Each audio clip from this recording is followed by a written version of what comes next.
भगवत गीता। इस भगवत गीता में मानव के लिए अनमोल वचन है जो हम सबको अच्छा विचार देता है। नमस्कार मित्रों, आप सभी का एक बार फिर से माता का ज्ञान चैनल पर आप सभी का स्वागत है। श्रीमद् भगवत गीता अध्याय 4 श्लोक 10। वितराग भय क्रोधा मन्मया मामुपाश्रिता बहवो ज्ञानतापसा पूता मद्भावमात्ता। 10 वीत से मुक्त, राग आसक्ति, भय क्रोध मत मया मुझमें पूर्णतया तल्लीन, माम मुझमें उपाश्रिता पूर्णतया आश्रित, बहव अनेक, ज्ञान तपसा ज्ञान में तप कर, पूता शुद्ध होना, मद्भवम मेरा दिव्य प्रेम आगता प्राप्त करता है। अनुवाद। आसक्ति, भय और क्रोध से मुक्त होकर पूर्ण रूप से मुझ में तल्लीन होकर मेरी शरण ग्रहण कर भूतकाल में अनेक लोग मेरे ज्ञान से पवित्र हो चुके हैं और इस प्रकार से उन्होंने मेरा दिव्य प्रेम प्राप्त किया है। पिछले श्लोक में श्री कृष्ण ने स्पष्ट किया था कि वे लोग जो उनके जन्म और उनकी लीलाओं की दिव्य प्रकृति को वास्तव में जानते हैं वे उन्हें पा लेते हैं। वे अब इसकी पुष्टि करते हैं कि सभी कालों में असंख्य मनुष्यों ने इस साधन से भगवद प्राप्ति की है। उन्होंने श्रद्धा भक्ति द्वारा अपने अंतःकरण को शुद्ध कर इस परम लक्ष्य को प्राप्त किया है। श्री अरविंदो ने इसे अति सुंदरता से व्यक्त किया है। तुम्हें अपने हृदय रूपी मंदिर को शुद्ध रखना चाहिए यदि तुम इसमें किसी मूर्त को रखना चाहते हो। बाइबल में वर्णन है, शुद्ध हृदय वाले भाग्यशाली हैं जिसमें वह भगवान को देख सकते हैं। मैथ्यू 5:8। अब मन को कैसे शुद्ध किया जाए? आसक्ति, भय और क्रोध को त्यागने से और मन को भगवान में अनुरक्त करने से अंतःकरण कैसे शुद्ध होता है? वास्तव में आसक्ति ही भय और क्रोध का कारण है। जिन सांसारिक वस्तुओं में हमारी आसक्ति है वे हमसे छिन जाएंगी, इसकी आशंका से भय उत्पन्न होता है और आसक्ति के विषयों की प्राप्ति में बाधा आने से क्रोध उत्पन्न होता है। इसलिए आसक्ति ही मन के अशुद्ध होने का मुख्य कारण है। यह माया का संसार 3 प्राकृतिक गुणों से निर्मित है, सत्व, रजस और तमस। संसार के सभी विषय और सभी मनुष्य इन 3 गुणों के आधिपत्य में हैं। जब हम स्वयं को किसी सांसारिक पदार्थ, विषय या व्यक्ति में अनुरक्त कर देते हैं तब हमारा मन भी इन 3 गुणों से प्रभावित होता है।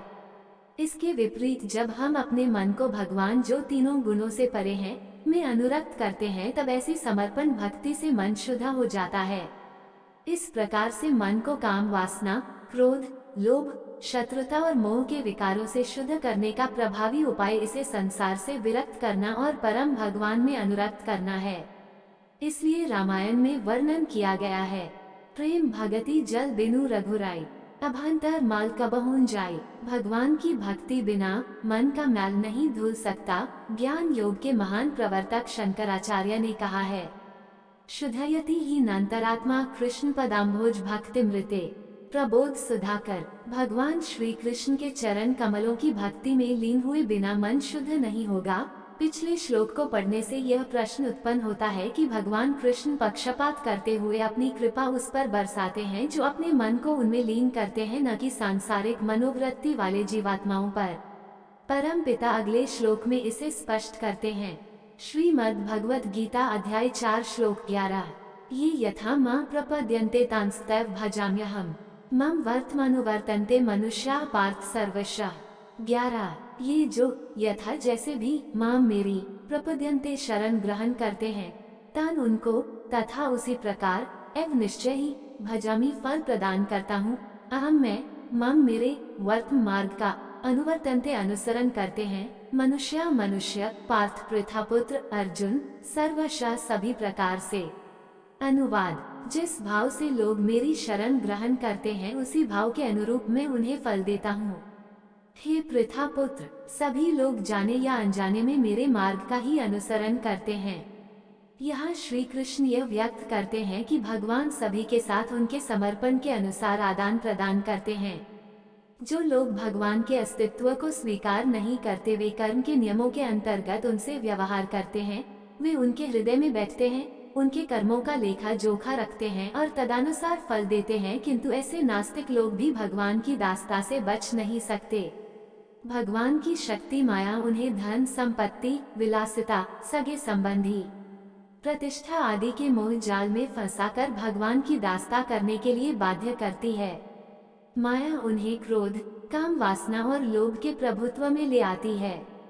दूसरी ओर जो लोग अपने मन से सांसारिक आकर्षणों को हटाकर भगवान को अपना लक्ष्य और आश्रय मानकर उनके सम्मुख होते हैं, तब भगवान अपने बालक का पालन पोषण करने वाली एक माँ के समान उनकी देखभाल करते हैं।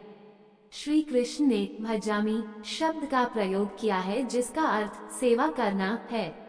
वे शरणागत जीवात्माओं के अनंत पापों का नाश कर देते हैं, माया के बंधनों से मुक्त कर देते हैं, भौतिक संसार के अंधकार को मिटा देते हैं और दिव्य कृपा, दिव्य ज्ञान एवं दिव्य प्रेम प्रदान करते हैं। जब भक्त निष्काम भाव से उन्हें प्रेम करते हैं, तब वे अपनी स्वेच्छा से उनके प्रेम के आगे दास बन जाते हैं।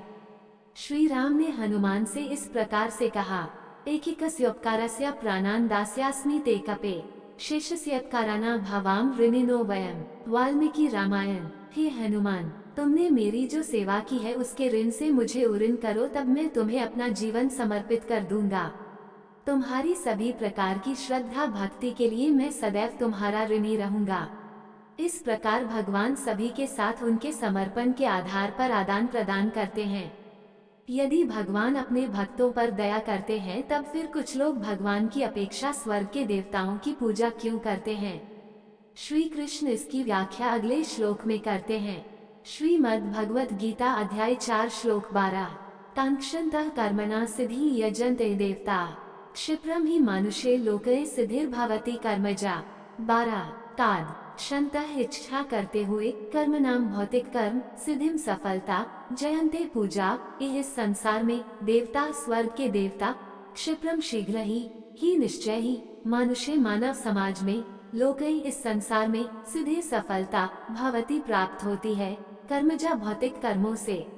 अनुवाद। इस संसार में जो लोग सकौम कर्मों में सफलता चाहते हैं, वे लोग स्वर्ग के देवताओं की पूजा करते हैं, क्योंकि सकौम कर्मों का फल शीघ्र प्राप्त होता है।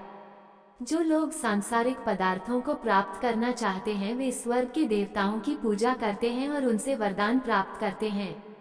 देवताओं द्वारा प्रदान किए जाने वाले वरदान भौतिक और अस्थायी होते हैं, क्योंकि देवता भी इन्हें केवल भगवान की शक्ति प्राप्त होने पर प्रदान कर सकते हैं। इस संबंध में एक ज्ञानप्रद सुंदर कथा इस प्रकार से है। संत फरीद भारतीय इतिहास में प्रसिद्ध शक्तिशाली बादशाह अकबर के दरबार में गए। वह जनता के दरबार में बैठकर बादशाह अकबर की प्रतीक्षा करने लगे, जबकि अकबर दूसरे कमरे में प्रार्थना कर रहा था। संत फरीद ने उस कमरे में झांक कर देखना चाहा कि वहाँ क्या हो रहा था। वे ये देखकर आश्चर्यचकित रह गए कि अकबर भगवान से अधिक शक्तिशाली सेना, धन से भरी तिजोरियां और युद्ध में विजय पाने की प्रार्थना कर रहा था। बादशाह को आकुल किए बिना बाबा फरीद राज दरबार में लौट आए। अकबर अपनी प्रार्थना पूरी करने के पश्चात जनता के दरबार में आया और उन्होंने संत फरीद के दर्शन किए। अकबर ने संत फरीद से पूछा कि क्या उन्हें किसी चीज की आवश्यकता है। संत फरीद ने उत्तर दिया, मैं सम्राट से अपने आश्रम के लिए आवश्यक वस्तुएं मांगने आया था, किंतु मैंने यह पाया कि बादशाह स्वयं भगवान से भीख मांग रहा है। तब फिर मैंने सोचा कि उससे कुछ मांगने की अपेक्षा प्रत्यक्ष रूप से भगवान से ही क्यों न मांगूं।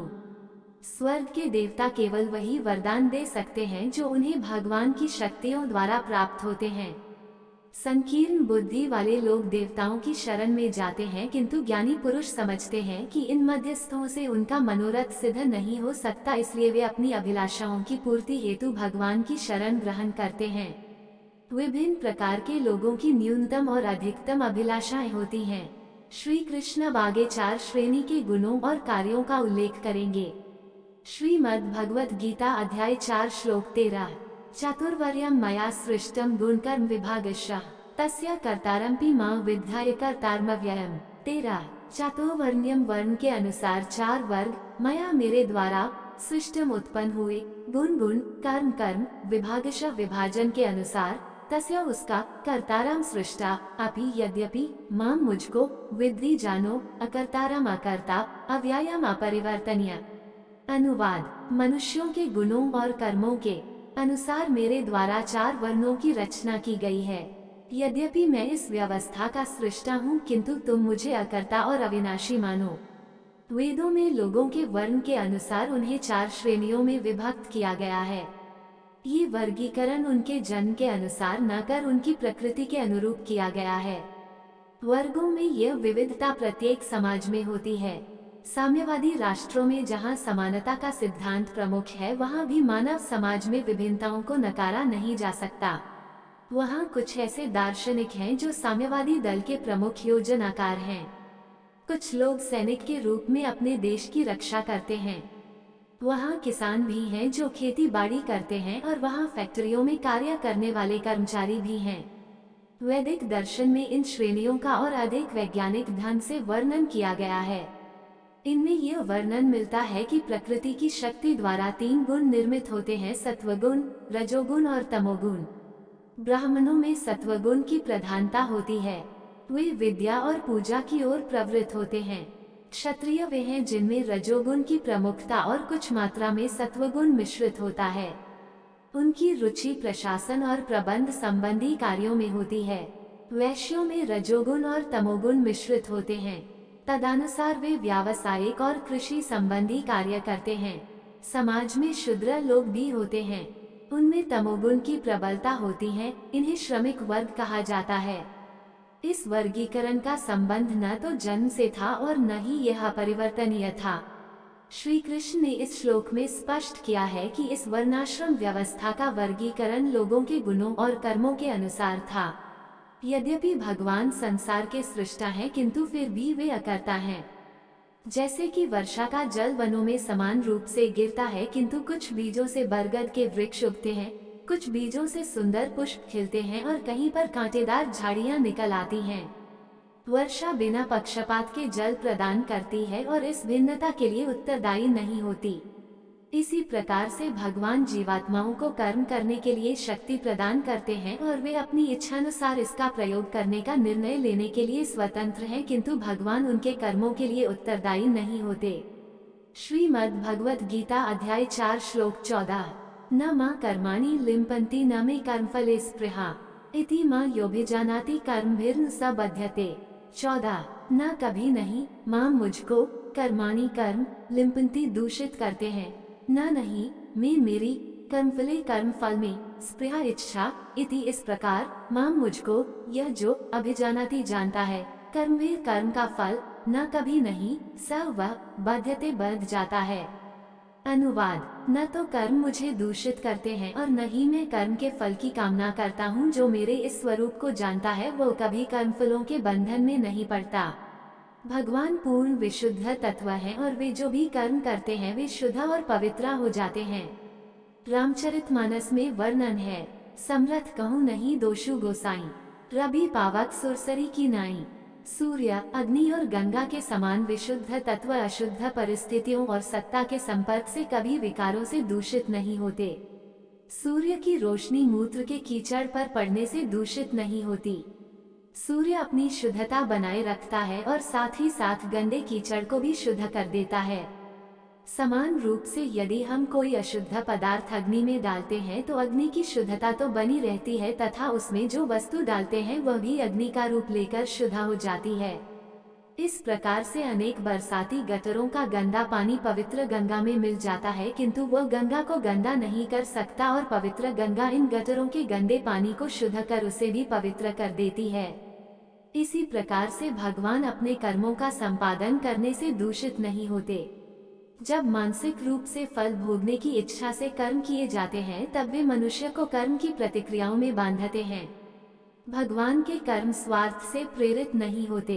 उनके प्रत्येक कार्य जीव मात्र पर करुणा करने के लिए होते हैं। इसलिए यद्यपि वे संसार पर प्रत्यक्ष या अप्रत्यक्ष रूप से शासन करते हैं और इस प्रक्रिया में सभी प्रकार के कार्यों में संलग्न रहते हैं, लेकिन वे कर्मों की प्रतिक्रिया से दूषित नहीं होते। श्री कृष्ण कहते हैं कि वे कर्म की फलदायी प्रतिक्रिया से परे हैं। यहाँ तक कि भगवत चेतना में लीन संत महापुरुष भी प्राकृतिक शक्ति के प्रभाव से परे हो जाते हैं, क्योंकि उनके सभी कार्य भगवान के प्रति प्रेम की भावना से युक्त होते हैं। ऐसे शुद्ध अंतःकरण वाले संत कर्मों की फलदायी प्रतिक्रियाओं के बंधन में नहीं पड़ते। श्रीमद् भागवतम में वर्णन है: यत्पादं कच्प्रगनिषेव तृप्ता योग प्रभाव विधुताखिल कर्म बंधाः स्वैर चरन्ति मुनयोपि न नामानस्तस्य इच्छाया तव पुषः कुतैव बंधः। श्रीमद्भागवतम -10.33.35। भगवान के उन भक्तों को लौकिक कर्म कभी दूषित नहीं कर सकते जो भगवान के चरण कमलों की धूल पाकर संतुष्ट हो जाते हैं। लौकिक कर्म उन ज्ञानी संतों को दूषित नहीं करते जो योग शक्ति द्वारा कर्म की फलदायी प्रतिक्रियाओं से मुक्ति पा लेते हैं। तब फिर ऐसे में ये प्रश्न ही कहाँ रह जाता है कि वे भगवान जो अपनी सदिच्छा अनुसार अपने अलौकिक स्वरूप में रहते हैं, कर्म के पाश में बंध सकते हैं। श्रीमद् भगवद गीता अध्याय 4 श्लोक 15। एवं ज्ञात्वा कृत कर्म पूर्वरपि मुमुक्षुभे कुरु कर्मैव तस्मात् त्वं पूर्वैव पूर्वतर कृतम्। 15। एवं इस प्रकार ज्ञात्वा जानकर कृतम संपादन करना, कर्म पूर्वे प्राचीन काल का, अपि वास्तव में मुमुक्षुभे मोक्ष का इच्छुक कुरु करना चाहिए, कर्म कर्तव्य एवं निश्चय ही, तस्मात् अतः तुम पूर्वे प्राचीन काल की मुक्त आत्माओं का पूर्वतरम प्राचीन काल में कृतम संपन्न किए। अनुवाद। इस सत्य को जानकर प्राचीन काल में मुक्ति की अभिलाषा करने वाली आत्माओं ने भी कर्म किए, इसलिए तुम्हें भी उन मनीषियों के पदचिह्नों का अनुसरण करते हुए अपने कर्तव्य का पालन करना चाहिए। भगवान को पाने के अभिलाषी संत यद्यपि भौतिक सुखों की कामना से प्रेरित होकर कर्म नहीं करते, तब फिर वे इस संसार में रहकर कर्म क्यों करते हैं? इसका कारण यह है कि वे भगवान की सेवा करना चाहते हैं और इसी प्रेरणा से वे भगवान के सुख के लिए ही कर्म करते हैं। पिछले श्लोक में प्रदत्त ज्ञान उन्हें आश्वस्त करता है कि वे उन कल्याणकारी कार्यों द्वारा कभी बंधन में नहीं बंध सकते जिन्हें श्रद्धा भक्ति की भावना से संपन्न किया जाता है। वे भगवत चेतना से रहित सांसारिक बंधनों से दुख प्राप्त कर रही जीवात्माओं के दुखों को देखकर करुणा से भर जाते हैं और उनके आध्यात्मिक उत्थान के कार्य करने के लिए प्रेरित होते हैं। महात्मा बुद्ध ने एक बार कहा था, ज्ञान प्राप्त करने के पश्चात तुम्हारे पास 2 विकल्प होते हैं, या तो तुम कुछ मत करो या ज्ञान प्राप्ति हेतु अन्य लोगों की सहायता करो। इस प्रकार से संत लोग जिनका कर्म करने में अपना कोई निहित स्वार्थ नहीं होता, फिर भी वे भगवान के सुख के लिए कर्म करते हैं। श्रद्धायुक्त भक्ति भाव से कर्म करने पर भगवान की दिव्य कृपा भी प्राप्त होती है। श्री कृष्ण अर्जुन को यही उपदेश दे रहे हैं। अर्जुन को यह उपदेश देने के पश्चात कि कर्म करने से कोई बंधन में नहीं पड़ता, अब भगवान श्री कृष्ण कर्म के तत्व ज्ञान की व्याख्या प्रारंभ करते हैं। दोस्तों, ऐसे ही और कहानी सुनना या देखना चाहते हैं तो डिस्क्रिप्शन में लिंक मिल जाएगा, आप वहां जाकर देख सकते हैं। और आपसे निवेदन है कि यह वीडियो आपको अच्छा लगा हो तो लाइक शेयर सब्सक्राइब जरूर करें। धन्यवाद।